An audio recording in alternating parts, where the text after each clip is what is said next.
Bon après-midi et merci de nous retrouver en ces plateaux aussi spéciaux. Comme vous le savez, les nouvelles ne sont pas très bonnes dans le monde artistique en général. C'est des musiciens aussi en général, mais plutôt du gospel congolais en particulier avec cette disparition inopinée de notre regrettée sœur, la sœur Lucie Kunda qui n'est plus à présenter. La famille Kunda Sister en deuil depuis hier. Ndeko na biso Kunda Sister autaki kotika biso na liwa moko oyo tokanaki te pe tozelaki yango te na ngonga oyo esili kokoma. En tout cas toza na mawa mingi ya kotransmettre bino au plateau oyo ya lelo parce que avant déjà ces plateaux, je le fais d'ailleurs avec le concours de toute l'équipe technique qui tente à chaque fois de me motiver à les faire. Sinon, toza vraiment na esengote, toza vraiment na attitude ya mawa. Parce que ndeko na biso la sœur Lucie Kunda auti kotika biso plus jamais pegi akoyemba na ndeko na ye Lucie Kunda bakoyemba lisusu ensemble été parce que justement ndeko na ye obazaki koyemba na ye ndeko Lucie Kunda auti kotika biso peza mawa pe pasi mingi na yango na ngaki na partager to partager ensemble moment de douleur oyo peut-être ozui libaku ya kokoma esika matangi zate ozui libaku ya ko compatir te na famille ya Lekunda Sister mais libaku malamu yango yo vainqueur PHTV télévision ba pesibino pour que to les landeko na biso ensemble elongo na bino. Oui, tozo les landeko Lucie Kunda elongo na bino parce que à bercé biso groupe na bango bercé biso kobanda ba ne 90 ti lelo ba embela biso ba chanson à succès ba album na bango zaki vraiment na succès et puis thématique na bango bazali ko aborder na banzemo na bango zaki toujours ko édifier biso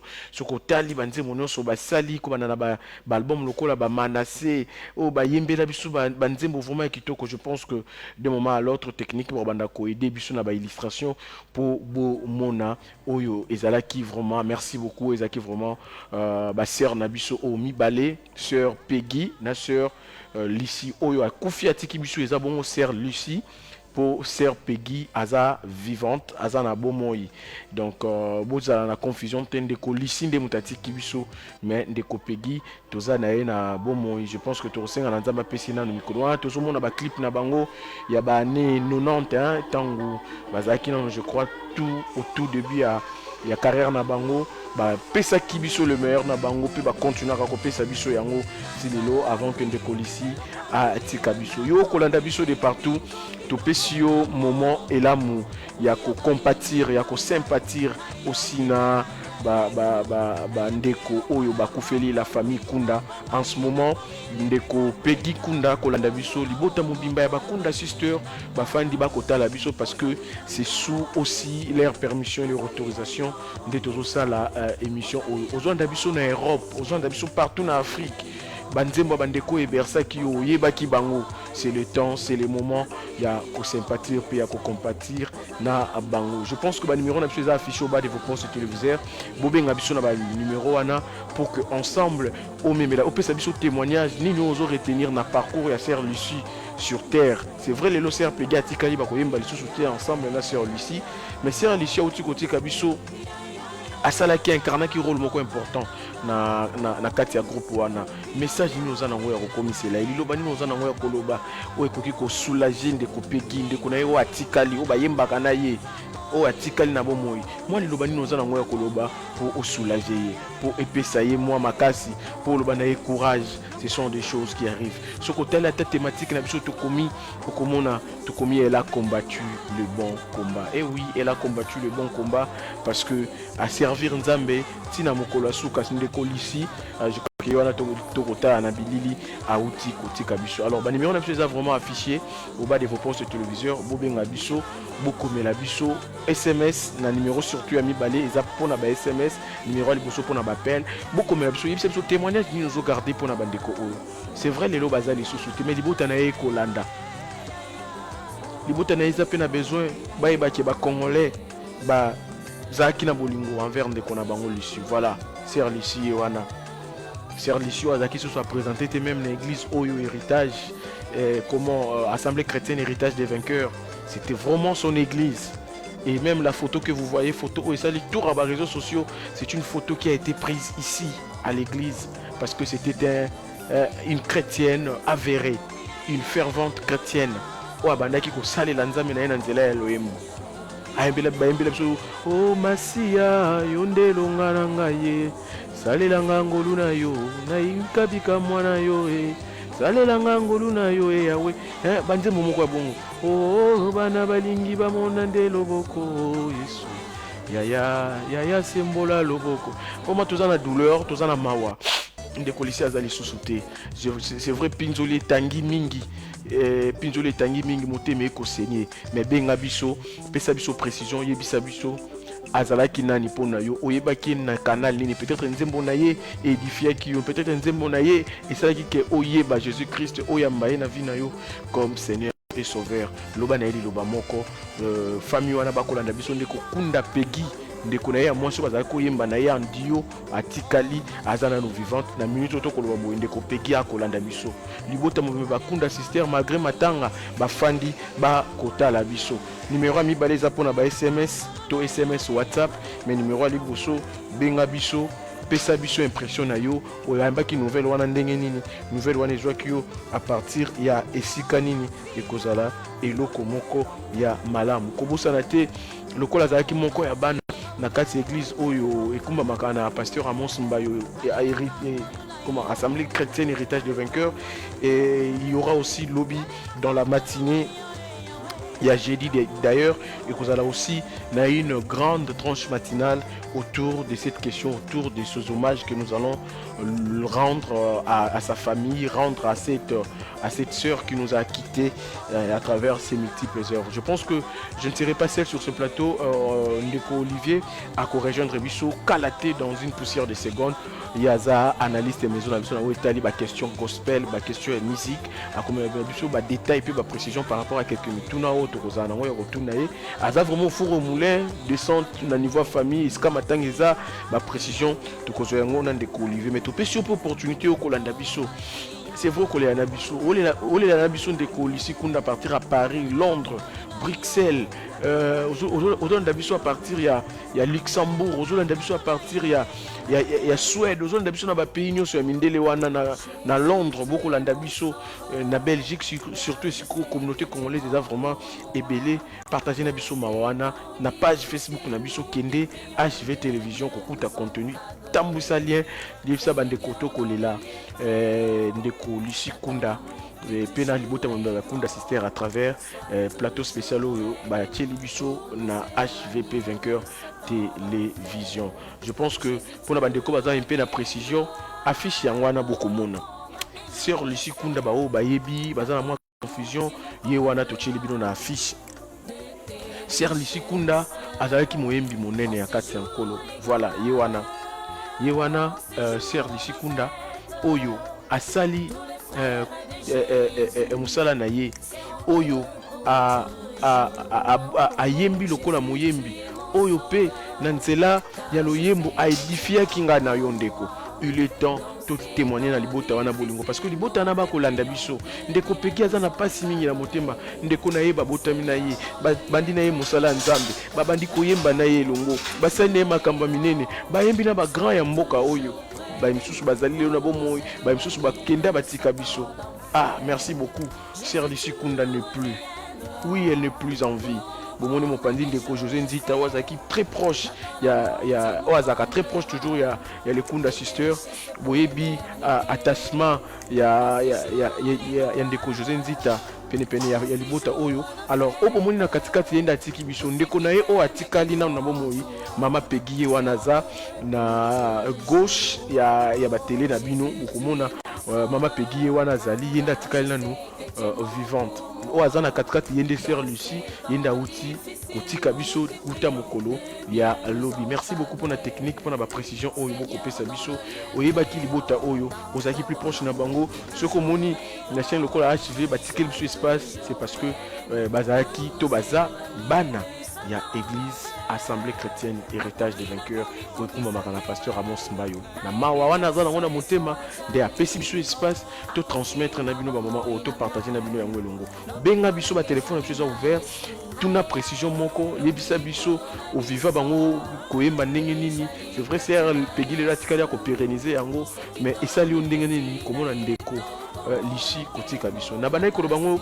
utay bandeli ya antenne oyo ke tozana ndeko Olivier Bokole o azali spécialiste maison na biso na ba question o Italie gospel boyebi azana émission monene o animaka ya gospel alors yende mutoza envoyé spécial la biso auprès de cette famille Kunda ya ko recueillir ba information en temps réel comme la biso ndeko Olivier boyebi bolamu pe bon après-midi là. Merci beaucoup Deo Matumona, bon après-midi na yo na ba téléspectateurs partout bazolanda biso. Toza wana juste pour te ba kabola mawa ou uti bokoya parce que ndeko wa uti botika biso n'est pas la moindre. Okay. C'est une de pelles rares. Il y a un gospel congolais. Très bien. Et depuis, c'est-à-dire que à la première génération, il y a un vague où il y a un gospel congolais. C'est-à-dire que c'est depuis les années 80. Ok. Les abanda qui couvraient na kati ya domaine wana mais ko bimana bango pour que mokile mona et jusqu'à ce que baya kozwa ko passe kombo wana ya Kunda Sister eza bango moko te bamipesa eza tout simplement c'est le Saint-Esprit qui avait inspiré l'un des grands pour que abenga bango na kombo wana au cours d'une grande manifestation. Voilà. Yango pe depuis jour wana etikala ndingo wana. Alors ndeko Olivier oyoka oyambaki nouvelle ya disparition ya sœur Lucie Ndengenini. Tant oyoka ki yango yo oyebaki et oyebaki malamu mingi. Oyambaki yango ndengenini. Bon, c'est ya liboso ezalaki d'abord au kamwa. Et tant on a kamwe c'est que je ne crois pas à mes yeux. C'est que je suis en train de voir. Très bien. J'ai appelé Moko ya bandeko azalaka un peu proche na bango et directement il m'a confirmé alors oui. Déjà nous autres côtés nanda kwa mani. Oh là là. Oh là là, oh là là.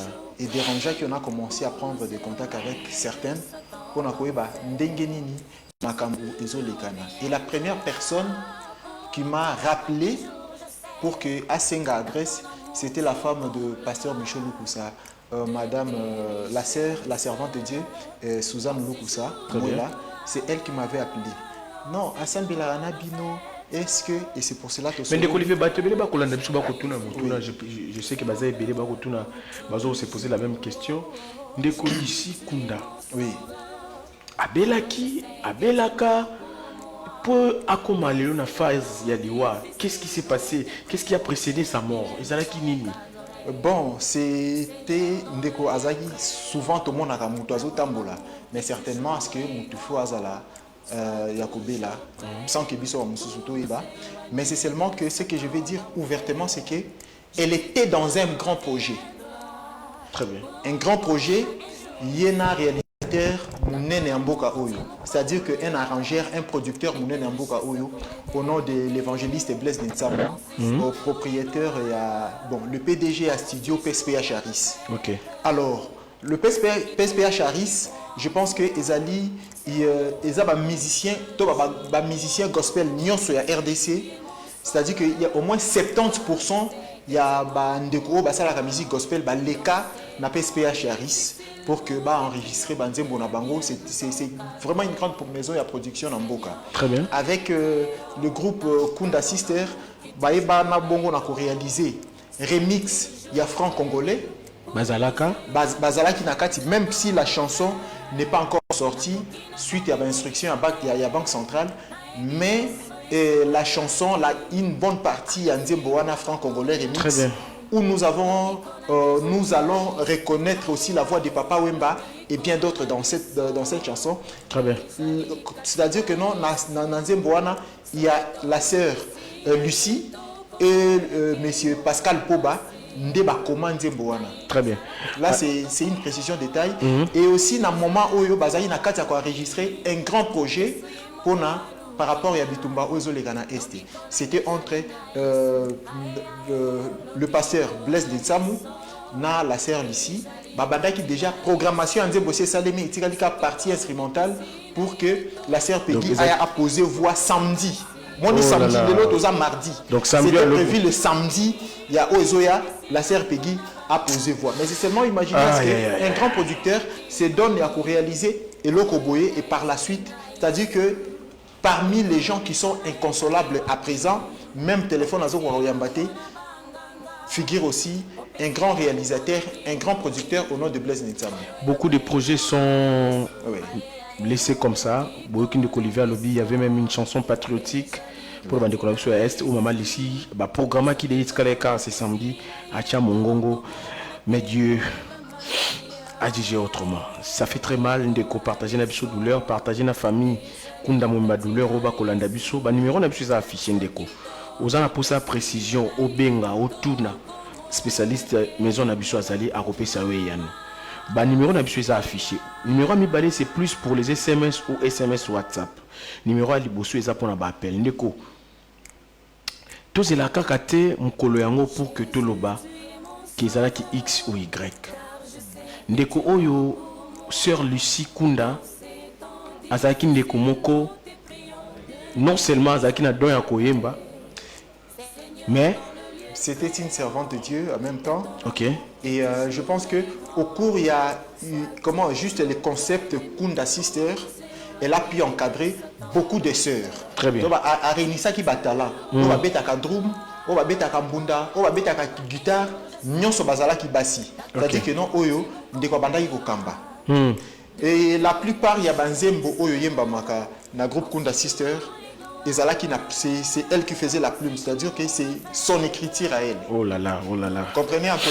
Oh là là. Et voix l'olenge oyo. Imaginez dans les années, parce que il y avait à l'époque, il y avait la sœur Souza. Bébé Souza qui déjà marchait à un certain moment. Il y avait l'arrivée de frère Patrice Ngoyi Moussoko. Il y avait le groupe Ozana Sifu et de Papa Charles Moubaya. Il y avait le frère Mete. Il y avait tant d'autres. Mais c'est seulement à ce temps-là, le Vox Dei et tant d'autres. Maintenant, c'est qu'on a un moment oyo. Na moment oyo sikoyo. Na moment oyo nazo ebisabino sikoyo.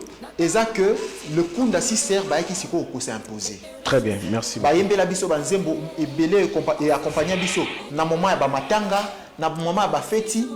Dans les circonstances en dengue na dengue toyebana ko accéder na toi à travers banzembo oyo ya bandeko ya Kunda Sister. C'est pour cela que nous invitons na bandeko nyonso bolanda biso na moment oyo nyonso azwaki nouvelle ya liwa ya sœur Lucie azo garder souvenir nini et pas exactement wana ekomelaki ekutaki na situation nini. Voilà un peu ça. Alors benga biso na ba numéro eza affiché yebisa biso ozo partager na biso douleur oyo à partir ya wapi ba numéro na biso eza affiché bo benga. Le premier numéro c'est réservé pour les appels, deuxième numéro et un numéro ya SMS to SMS WhatsApp to tanga en direct pour que opesa biso témoignage na yo. Je pense que toko zonga d'un moment à l'autre na kota régie toyoka ndeko na yo atikali ndeko pegi hein.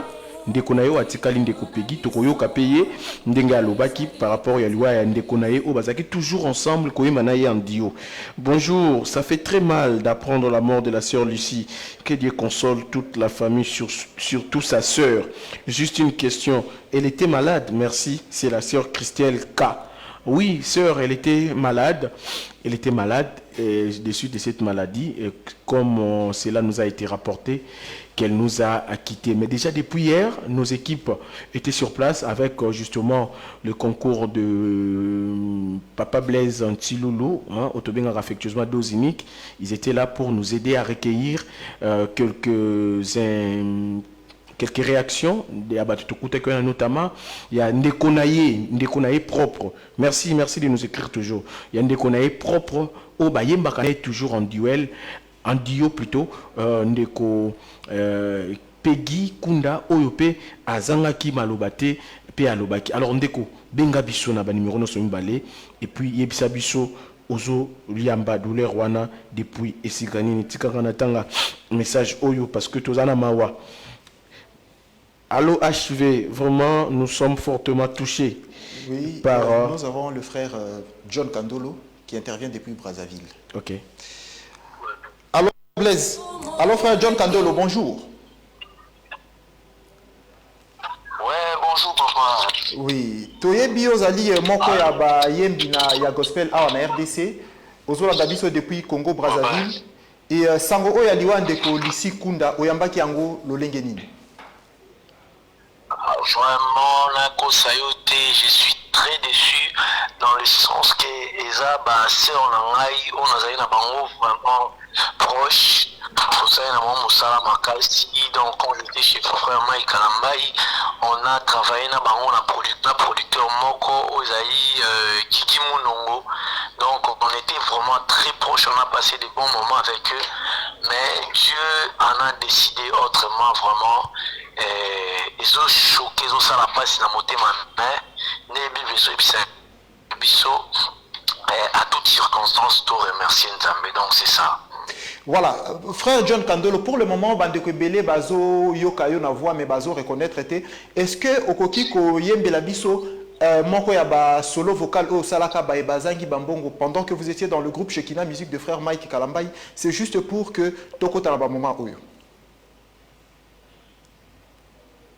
Ah, vraiment, Nzamba Bagalokomo, Pona Bato Bayebi, Susutengam Naimba, Bazangi Bambongo, Yawe Pesa Bango Bambongo, Ebongo Bazoluka Misala na Congo, Bazoluka Mabala.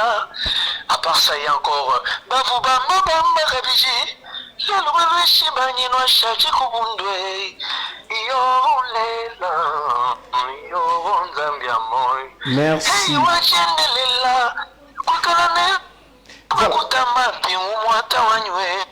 Merci beaucoup, frère John Kandolo.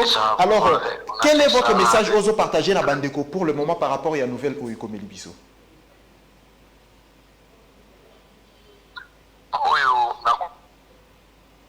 Partager na Bandeko Zaraki, to s'organiser, to kuna ndeko na biso avec beaucoup d'honneur.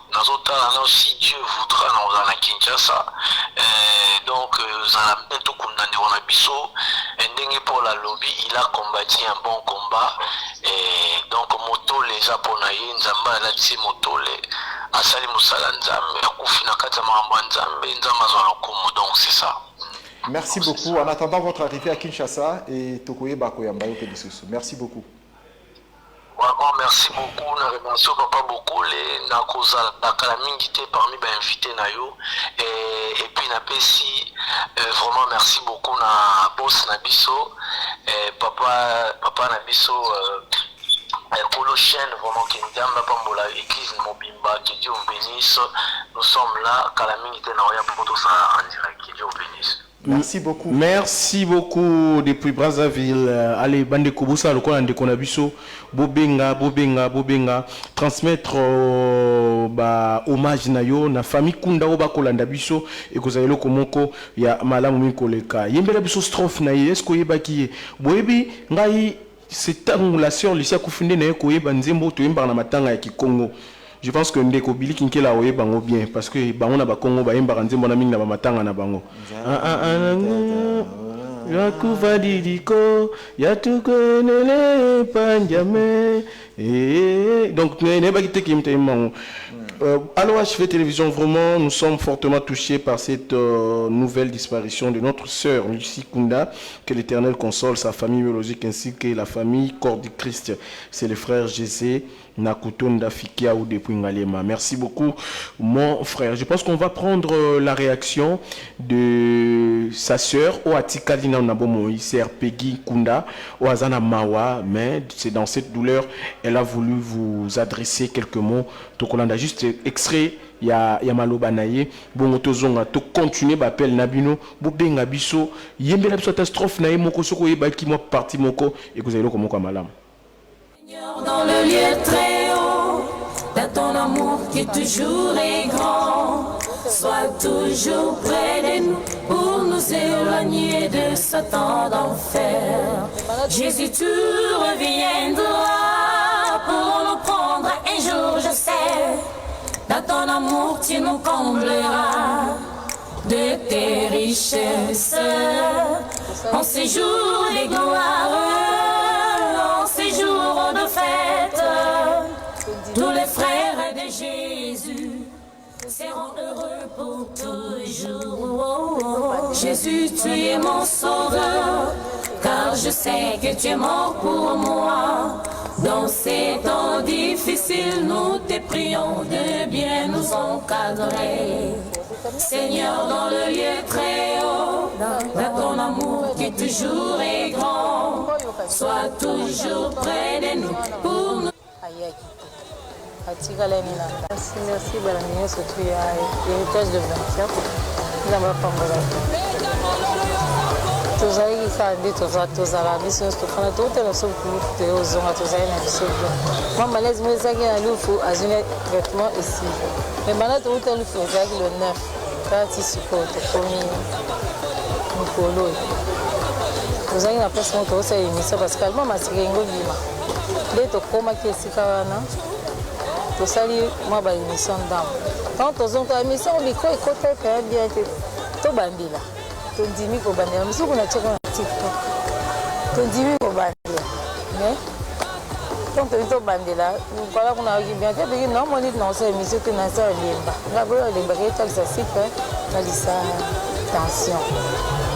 Atali. Tu sais non ok. Mais mon cami ba tu que sous. Toi journée. Mon gars, c'est un peu que c'est toi journée. Dès ça que vous avez ma tanga vendredi pour que la nièce n'a biso pour faire tout pour naïe samedi. Vendredi on a dit c'est on a dit quand on a qui est mal quoi micro tu vois quand ça bien fait on a eu mon corps là qui fait naïe son naïe comme ça le samedi le grand terrain moi je commence à aller là il y a payé tout ça quand samedi na tindi Arnold aina voiture na bizwa inga la lokwa na nazali ya kutuku ngabi naza kutuku rekaime sama na église catholique ba beta timba kondo batikila ba espace na 4 églises na Sainte Ignace pona mwana na biso na benga ba tantine ba ye desiko na tindi abi ya peki ya kisenga zo me makolo bi akotambula donc problème ya mo makolo na benda ko ya benda na akotambula ça va. So, au coquille conforté, comme on a Gisèle que gravité, mon ben a biso que il y a qui quoi, on n'a pas eu qu'à bien. Tant on t'a sous quand on a des émotions dans ma vie. Aïe aïe. Atika la minanda. Et puis, on va être accueilli cimetière na Kimberley to komi kuna. Tu vas nous en embouteillage. Tu vas vendre la bande 16h30 21h, tu vas la mitindi. On a yé na lembi, le temps on a commis à air pour ça. Na wele linga bi lo na tongo ngam na zala na tongo lo bina la mugina kila kucha fanga abi e puis na kuma tout passe. Nga bon exact. Soba na kisa tout passe. To kina sans là batala. Comme ça, là qui ce qui est allé comme on peut. Je vais pas traiter na tout bien. Atine les coups mal abi docteur, au moins qui se tient là, chez moi nous tient là pour la bien, on va bien. Bandé là en aussi. Abandé les lits. Tant il y a deux cantions, vous savez 14, après comme 16. A dû faire les deux photos à moi faire. Allez là, moi qui est cacalia. Pour faire dire moi bien payé. Comment c'est la vie sous bien, mais bah la canción est là, mais de total attaque. Passionné sur nous après pasteur assemblée du peuple naé na ce cartel pasteur merci abinala ala ya na femme et mon atel la femme ngabi comme une agitation de poigne et moi je suis fatigué ngabi je suis là tout son tabela alors moi je suis fatigué na bien y ben que basanga après abinala la ticket à salon ya baza et ça la personne est 594 va monter au pied c'est que nous payons dans le abinala on a du tout pour sonder bande l'extrême so ba fait les ailes déjà bouché mais il est caté ça cher en exilinions de faire mon canal la et avant la lié vous lié ni non mais ça ba somba shawarma au samusa ngabi fam afio ya oje mbani ya kaso ni samusa yi tangwa yi aleka moko ejina moi jim peto pesi ya lié pas mi Kama na mwana ni bisi mwana buni kama mwana. Hadi pia na pe makana la. Bela la tu. Kama bwalo basi. Kasi docteur ngabu. Kwa sababu ni transfer tu. Ndio wa pesa hivi so ni transfer tu kengalima. Kwa to kumna ngalima. Babandi ko checker. Kami me ni ta suka. Il faut pas aller une bande de 21h. 21h, tu peux te encore dans des. Pour le temps, tu viens à propos ça là quelque chose. Mais le quoi a décidé. Il faut que tu viennes pour un peu en retard parce que vous l'avez dit que ma casse, mais tout dit moi que les gars tu baquet tu dis. Et puis on a des bêtes comme ma casse on a bien habitué pour na bien. On a bien mais maintenant on a bien mana qui est le cas. Tout kata monsieur à moi moi la vision à nous na mai mais yeba koka ko manete ndio on t'a toujours mais pour t'appeler papa Léon ah bon ça gagne mutuka ba dinisi ba kotisi ndi sukeli wana nzambe vazo aliki na rande tourner sana tutambula biso mbali tubimana biso tokeka bonne moto zana kati yo pa to vandi kaka tobika soma solo to la makabi na biso to ni nzambe loko a décidé de sa manière tobika gloire à Dieu azalaki collègue nanga azalaki musali nanga et on a pu nous présenter par condoléances c'est pas ya pasteur Amos Mbaye yo tout amona sa tumba la to sega kaka tout moi c'est quand même ici ça courage. Pourquoi tous les membres du corps de Christ. Je vous remercie parce que tous on a beaucoup de travail sur mon thème. On a demandé pour son avis. Pour dire les autres, tous les nababa tous les honneur parce que Azagi cher pour la vie. L'héritage de vainqueur, mon battant, besoin mon avis c'était Azagi Zagi Libandana. Et nous allons le permettre.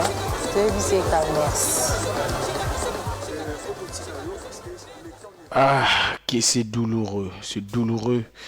Il y a quelques explications. Au Bolandiwana, c'est la sœur Peggy, Ndeko propre. Il y a sœur Lucie ou Autotikabiso. Mais ça n'a pas été en duo, le deux. Beaucoup n'ont pas été solo. Alors bien, andi même kochanzo tuni mkurubazo kende naye na ngalema mbule beti ma etondi baketi même ezo dinda abia bimina nzase mbula à traverser que le quand même mutuka likolo mais batikaki malade na mutuka bakokaki malade akokaki kokatisa maite finalement ba trouver quand même moyen ya kokoma na ngalema metant bakomi babani ko checker corps pe masie kendaki mutusi akufaki na 21h. Il y a dimanche, la Siambulawana. Et puis, lundi, à 2h, donc, nous avons à 21h, basé là qui au moins, qui temps, si 2h, pensant que Dieu pouvait faire quelque chose, la ramener à la vie. Mais Dieu a décidé autrement. Que voulez-vous encore que l'on dise? Donc, c'est jeudi déjà, c'était à 9h sur les antennes de ASV Vainqueur Télévision, tranche matinale spéciale. Hommage Sœur Lucie Kunda. Tokoyamba na plateau oyo ba chantre ba ebaki ba grande figure, les figures emblématiques borzana bisoawa pour mutuna tournaye apesa témoignage naye ndenga ebaki Sœur Lucie Kunda. Benga biso ba numéro izawana. Partagez na biso moment de douleur. Peut-être aujourd'hui ngolute, aujourd'hui ma casité à kokomesika matanga ezali. Aujourd'hui ma casité à ko présenter ba condoléances na yo na famille Kunda na sœur Peggy Kunda auto totala auto pese explication de kona ndenga kufeli. Peut-être aujourd'hui autant en até, mais te offrir une opportunité ya kosala yango parce que jeudi oyo na 9h, je pense que affiche koya tout à l'heure beaucoup na 9h na pasteur Amos. Voilà, merci beaucoup pour la précision. Donc, c'est jeudi à 9h avec le révérend pasteur Amos Mbayo, pasteur responsable, il y a Assemblée chrétienne, héritage des vainqueurs. Voilà. Donc, Arosana Bissoawa, pour témoigner moi nanaye parce que bangomi balé baza bana naye ndeko Olivier to rappeler baza bana ya assemblée chrétienne héritage des vainqueurs. Assemblée chrétienne héritage des Alors vainqueurs. j'ai dit oyo ndenga fiche wana et lobi hommage la sœur Lucie Kunda. J'ai dit oyo na 9h. J'ai dit oyo vous allez 11 avril na 9h tokoyamba pasteur Amos Mbayo na plateau na biso ameka mpe kobetela biso ndenge nini ayebaki bango batambolaki ndenge nini aprenaki liwa wana ndenge nini douleur na ye c'est vrai aza mutu moko azaka très affecté mais tokosala l'effort en tout cas tozwa ye jeudi oyo na 9h elongo na bachantre mpe bayembi mosusu tolekana korendre ye bahommage oyo azomérité. Voilà, et à tous nos téléspectateurs, vraiment, je pense que ça, un moment moko ya malamu parce que Bazan a un répertoire moko riche. Très riche, et, très riche. Et aussi, Bazali na moi style moko ebele. Au-delà, il y a album na bango nde babandai ko évoluer. Ils ont aussi à collaborer avec pas mal des artistes. Pas mal. Et tout récemment, Baouti Osala sous remix moko na frère José Nzita. Ok. Baouti Osala vraiment remix moko kitoko na frère José Nzita. Je pense que na mikolo le katola na même à titre posthume parce vraiment, que vraiment. Photo la titre posthume. Vraiment à ce niveau-là. Au-delà de ça, bandeko ba collaborer tellement na artistes belé à travers le pays. Charles Mumbaya par le passé ba collaborer na Sifué. Oui, ba collaborer na ba grand presque une grande école. Une grande école au bassin de ba Utakuna. Voilà. Et au-delà il y a Sifué, il y a encore ba imbana ba jeune au bazo bimalelo et belé tout ça c'était parce que on a ça frère José Nzita on kolomoko na zaka opportunité akuta na ebsaka na lobby frère José Nzita est moi exaté bon mais un peu ko remix bon on affiche bon mon yo na technique est proposé biso voilà affiche oyo ngana ebsaka frère José Nzita na bi frère José est-ce que moi exaté bon mais un peu ko remixer biso nze mona ya Yesu kaka Yesu kaka nzolele Yesu parce que allô bonjour allô ndeko bonjour oui ndeko toko yoka yo biso pe komona allô allô ndeko toko yoka yo bengi biso pe komona ni allô allô ndeko tozo yoka yo allô allô ndeko tozo yoka yo en direct allô allô ndeko tozo yoka yo en direct allô bonjour pas tozo yoka yo allô papa et bonjour allô papa et bonjour allô papa et voilà je le disais au frère José Nzita na epsi na lobby est-ce que beaucoup ça la remix té il y a frère il y a nzembo na yo yemba Yesu kaka lobby oui ils ont un projet dans notre remixer on a les Kunda Sister na puissance vocale na bango bazaka na on a voix kitoko et sœur Lucina et sœur Peggy kozeli ko malamu allô akei ndeko na nga bobenga biso partager na biso moment oyo famille Kunda ba kolanda bino ndeko na Peggy o to uti koyoka kolanda bino libota o ils ont éprouvé la grande famille Kunda les Kunda sont en train de vous suivre alors faites-nous cet honneur de nous appeler de nous dire nini bozo garder comme souvenir ya ndeko Lisi. Ah papa Joseph singa lobi de yo ceux qui te combiner na Yesu akakako allô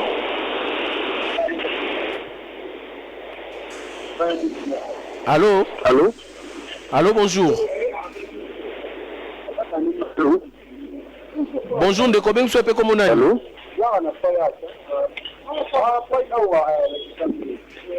toko yoka yo malheureusement il est parti ndeko Olivier toza koloba sœur Lucie Kunda yena ndeko na Peggy ba yembi pe na ba chantre moi mingi précision c'est que oya kufinde yaya oya kufinde yaya ndeleki te oya kufileki yaya na Peggy ndatikali Lucie nde atiki biso o azaki leki ya Peggy Voilà. Toko Bandeko Olivier. Oui, Tozoko Ba, je pense que tout à l'heure, là, on est en direct. Je pense que à niveau déjà Europe, tout à l'heure, c'est le maestro, Papa Emenka Noazola Dabiso, vraiment en direct. Okay. Il va intervenir d'ici peu. Okay. Et en attendant aussi, nous allons prendre une de Chantre de l'Éternel, la sœur Nadine. Ok. Alors, tout en rapidement, on va découvrir la biso pour que... Bonjour HV, c'est très mal de perdre une belle voix qui a béni beaucoup de personnes. Mais Dieu a donné et il a repris. Mes sincères condoléances à tous les corps du Christ. Que le Seigneur console sa famille biologique, sa maman Brunel, voilà, depuis la commune de Ngalema. Vous allez aussi nous permettre d'écouter ces messages. Bonjour, je suis la sœur Béni Matondo, chantre et clavieriste.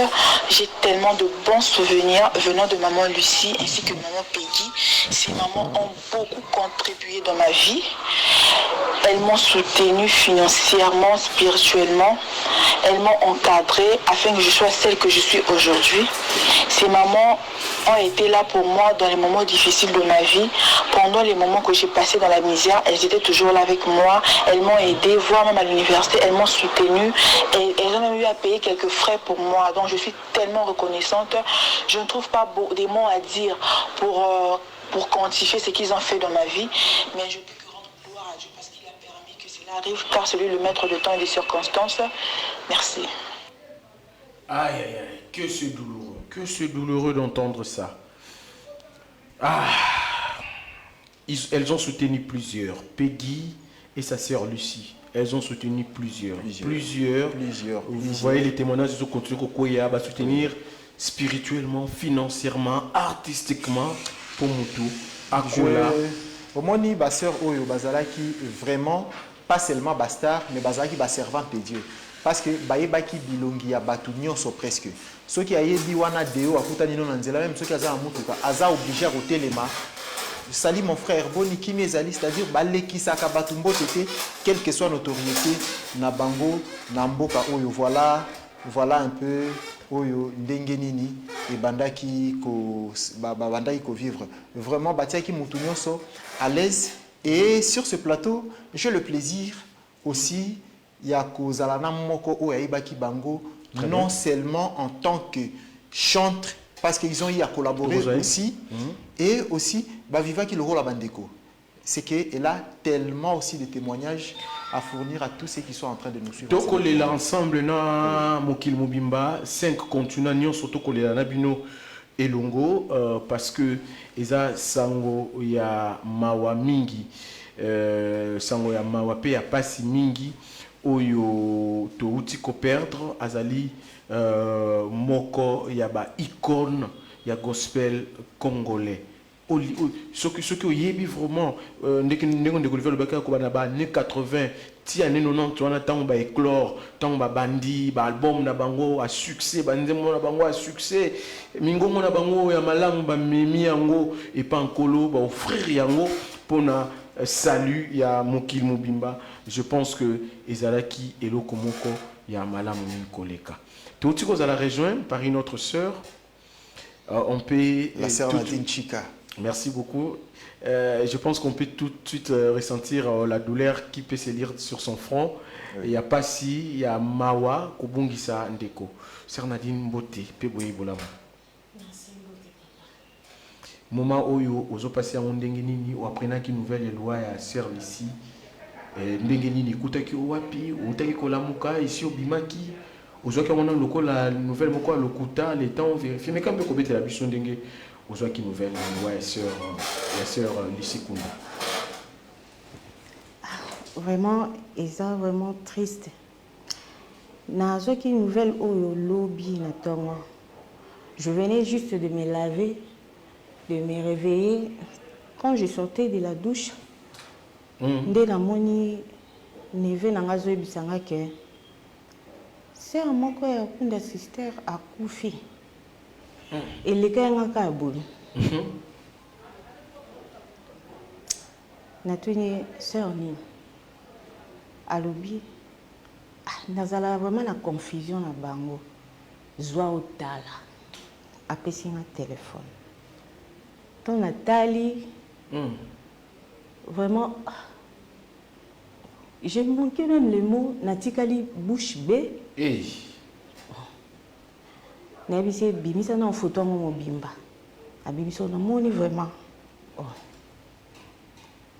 Après nabisi ils ont le kuta. Alobi te. Wana yondo ebisi ils ont le kuta pour ndima ki mon kuta. Alobi nanga te. Na moni même ba membre église ba poster. Na tu ni neti nani. Alobi zwaka yo mo kotala. Na zui na banzo leka na Facebook.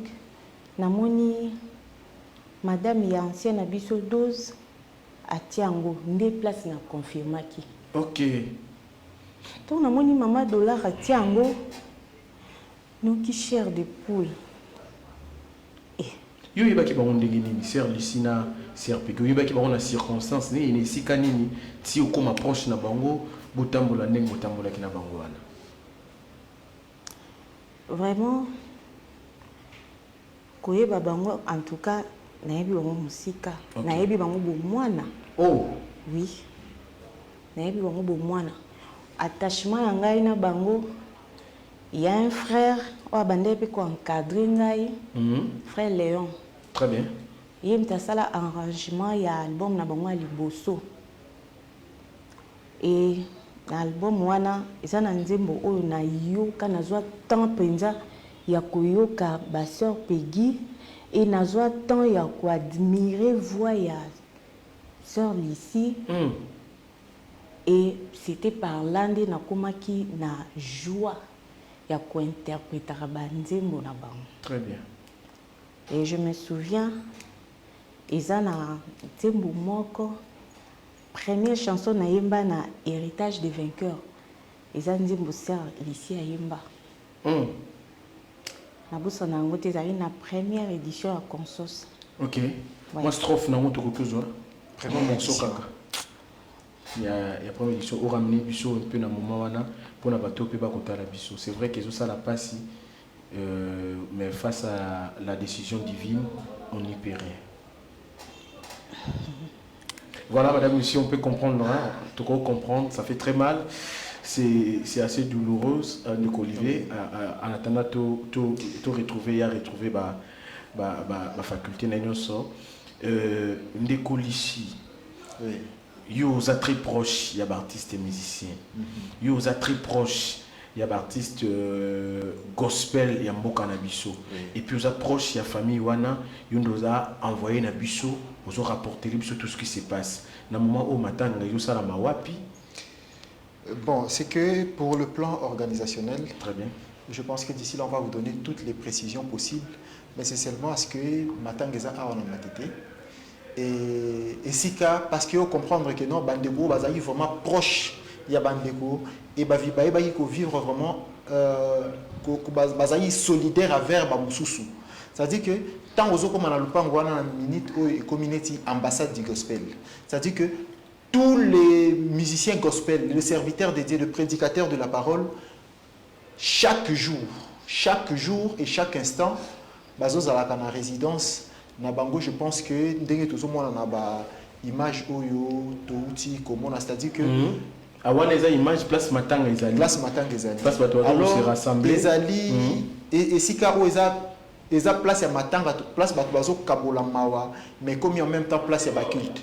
Et comme place moment au culte des autres parce que chantre ayemba ki banzembo oye bandai consoler batu na tango pasi mais comme na tourne même banzembo na yemoko ezo comme sikoyo kolela na yemoko. Voilà un peu ça, c'est que tant que tous ça les lanzambe tant que tous ça mukilo assez vraiment il faut te ba ko ça les lanzambe na bosolo. Pourquoi? Parce que chantre de l'Éternel a kufina mundu ki na maboko, c'est-à-dire que mungongo ni moi kité mungongo za ki nanu. Et c'est-à-dire que dans ndenge to uti kolanda maman Peggy ndenge uti koloba awa, c'est-à-dire que bazala ki na kati ya préparatif moi et Belé, ils étaient dans un projet non pour la gloire des hommes mais pour la gloire de Dieu. Très bien. Comprenez? Très bien. Et tout récemment bauti na programme moko purement évangélique na niveau ya Angola, bauti kozonga kala mingi te après avoir passé na temps il y a réalisation, il y a projet Moussoussou sur le plan local na Kinshasa. il fallait qu'il baque des États-Unis. Donc, le visa et Pesamaki déjà, il y a diré moko et Yamoulaï. Comprenez un peu, c'est que c'est une serre qu'on va continuer à plairer, mais pas seulement quand on a mis mais sous l'atmosphère de l'adoration. Pourquoi? Parce que soda balelaka kana masasi. Vraiment, moi je le disais d'ailleurs, Munganga balelaka kana tonga na ba blouson, mais pour elle, c'est-à-dire qu'il y a une façon ya koyeba ko rendre hommage et kozala toujours kaka koyemba. Alors maintenant ils ont se tenir très bien. Maintenant ils ont se tenir dans le quartier Mandina, entre Mandina et Lokoro. Donc voilà un peu, c'est là où se tient le deuil. Pour les gens qui vont assister, tous dans la commune de Matete, quartier Mandina et Lokoro, c'est là où se tient le deuil. Sœur Nadine, on a tout à l'heure avant de rejoindre Bissot. Ils ont dit que toujours dans matanga, surtout dans le Congo. Je n'ai jamais connu Kezaki, c'est le coup d'assistant de Baïmbango. C'est vrai, je n'ai pas une bonne voix pour chanter, mais les lots de Olivier a rappelé à l'Obi. Lelo nzembo wana ndetu komi kolela nango yemoko moyo aguvalidiko yatuwezele pangiame. Donc vous comprenez que Montou azalaki vraiment na bolingo ya batunaye entourage naye, mais yo viva kina bango, c'est vrai balobaka ke mutu so akufindi to koma rotanga bolamu naye.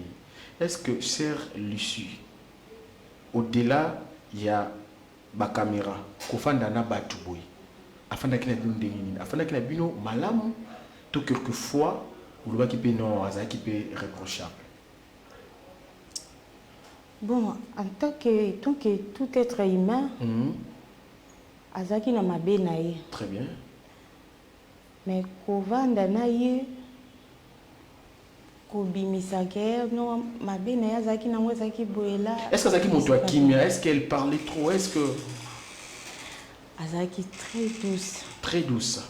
Oui, Azaki très douce. Ok. Alors c'est alors pour le Baouba Kolanda Bissou, on a comme strophe moko et bakunda sister à travers moi quelques vocaux. Vanzembo na yo nga lingaka tellement ébélé. Ok. Mais pour naïmba nzembo oyo etoucha motema na ngai ti lelo nazala so na vandi na raisonner ka nzembo wana ezona. Pourquoi ma souffrance est-elle sans fin? Pourquoi ma blessure est inguérissable? Elle refuse-t-elle de se cicatriser? Ô Seigneur, guéris-moi. Oui, mon Seigneur, tu sais bien tout ce qui me concerne. Tu m'as donné ta parole pour tes... Allez, madame, monsieur, c'est émotionnel. Courage, sœur Nadine. Vous comprenez, c'est quelqu'un qui a vécu avec elle. Elles ont passé du temps ensemble. Des choses comme ça peuvent arriver, excusez-nous en tout cas, pour ces moments de frayeur, pour ces moments de pleurs, pour ces moments d'émotion. Oui, ça arrive et c'est difficile parfois de digérer ces moments parce que Naibisio. Oh là là, oh là. Oui, nous avons en direct le papa Aimé Kanou. Voilà, nous allons avoir papa Aimé Kanou en direct qui va réagir. Allô, papa Aimé Kanou, bonjour. Bonjour, papa Aimé. Allô? Bonjour, papa Aimé. Vous êtes en direct de HV24 Télévision, ici à Kinshasa, capitale de la République démocratique du Congo. À ce moment, toujours rendre hommage à sœur Lucie Nkunda. Personnellement, Oyeba qui est? Alors, bon, je tiens à dire d'abord que nous sommes sous le choc. Donc, il est vrai que parler, faire des émissions, c'est pas évident. Nous, à Ouattouzoaki, moi, séance moko, nabandeko, il y a pas musicien, hier. Et donc, pour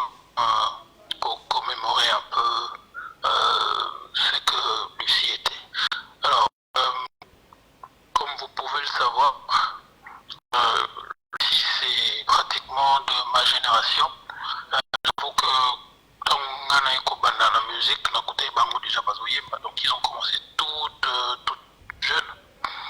Et nous avons une admiration à Otala Bango, toutes jeunes, mais dévouées pour Moussa Nanzabi. Et puis on a évolué pratiquement dans Bango, dans MCC. Et puis on essayait de voir Kango des Baba Eko Bongwana. Alors, invité Kibiso, des Baba invité Kibiso. Il y avait moi, il y avait le Kunda Sisters et puis il y avait Marie Misamo. Donc ensemble, tous à toi, accompagnés qui frère des Baba. Et c'est là où on s'est vraiment, tout comme qui est vraiment très proche. Et chacun évolué dans la carrière sans problème. Et il faut avouer qu'à l'époque, nous, c'était une joie de voir les autres évoluer. Il n'y avait aucune jalousie, il n'y avait aucune animosité, il n'y avait pas recherche de gloire, il n'y avait pas recherche d'argent, il n'y avait rien. Nous étions juste dévoués à l'œuvre de Dieu pour servir Dieu par rapport à Yalikabo à Pesabiso. Et il faut le dire aussi que tout ça qui nous sommes jusqu'aujourd'hui d'ailleurs les passionnés de la musique. Oui, papa José, papa Aimé, nouvelle wana ya liwana ou aprena qui yango ndenge nini? Pour ça hier par papa Yangala là,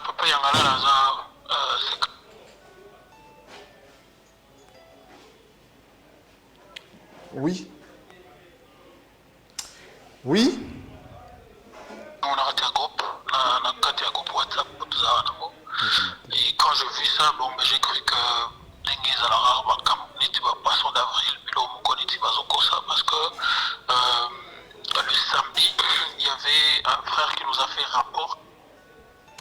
Allez, merci beaucoup frère Aimé Kanou pour toutes ces précisions. Je crois que nous allons vous retrouver, c'est jeudi, toujours en ligne. On va vous appeler encore une fois en direct pour que vous nous apportiez beaucoup plus de lumière et de précisions. Merci beaucoup papa. Merci beaucoup. Allez madame, monsieur, c'est par ici que nous allons finalement mettre fin à ces plateaux spéciaux.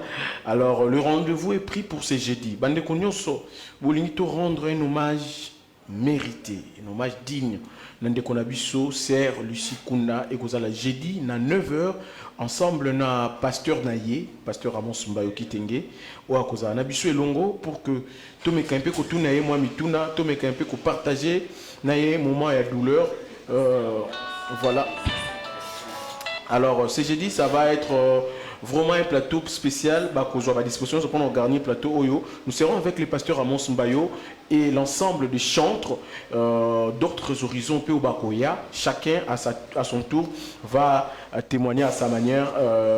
Liwa Yasser côté quoi interpréter, Liwa mais plutôt quoi interpréter les strophes. Na bango comment baebakie comment bavivaki naye et que comment madame. Donc le rendez-vous est pris pour ces jeudi de konanga et kobo sanate jeudi 11 avril na 9h plateau spécial avec bande comme Soussou to kozala na longo pona autour il y a l'homme de Dieu le révérend pasteur Amos. Exactement, na ba chantre nyonso au boyebi ba grande figure, les figures emblématiques aussi seront avec nous sur ce plateau pour que tout mec un peu ko décortiquer les solo wana nato mekape ko ebisa na batu nanyo azala ki sert Lucie Kunda pe ba œuvre na yo atiki oyo ekokufaka jamais ndeko pour accompagner kinga. Je crois que tozonga zonga ba bloka boui ti tokende kotika ndeko na biso na dernière demeure na ye. Merci beaucoup Deo Matumona, merci pe na bande konyoso vraiment ensemble les moments et à passi et sengeli to ba ko kabola mawa parce que ezui sert Lucie lelo lobby peut-être et aux allandais comme Moussousso vraiment et kozala malamu tozana mutema wana peut aussi qu'on rendre hommage par rapport à Nyoso Oyo à Ibana Kosala na gospel. Merci beaucoup. Elle a combattu le bon combat et elle a achevé sa course aujourd'hui.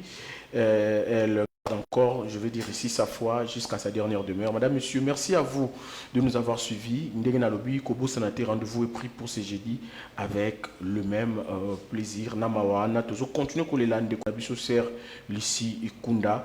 Tu vois la précision sur ce jeudi na Tongo, na 9h, tu vois na pasteur Amos Mbayo, puis na chantre Moussou pour que tu me mets la bino, précision sur déroulement ya liwa na ending ni makambo koleka. Merci na bino Soulandaki, merci l'équipe technique au bandima ko accompagner biso na plateau spécial au Tokokuta na Mikolo Koya Nzambe abati la bino. Jésus, tu es mon sauveur, car je sais que tu es mort pour moi. Dans ces temps difficiles, nous te prions de bien nous encadrer. Seigneur, dans le lieu très haut, dans ton amour qui toujours est grand, sois toujours près de nous pour nous éloigner de Satan d'enfer. Jésus, tu reviendras pour nous prendre un jour, je sais. Dans ton amour, tu nous combleras de tes richesses. En ces jours de gloire.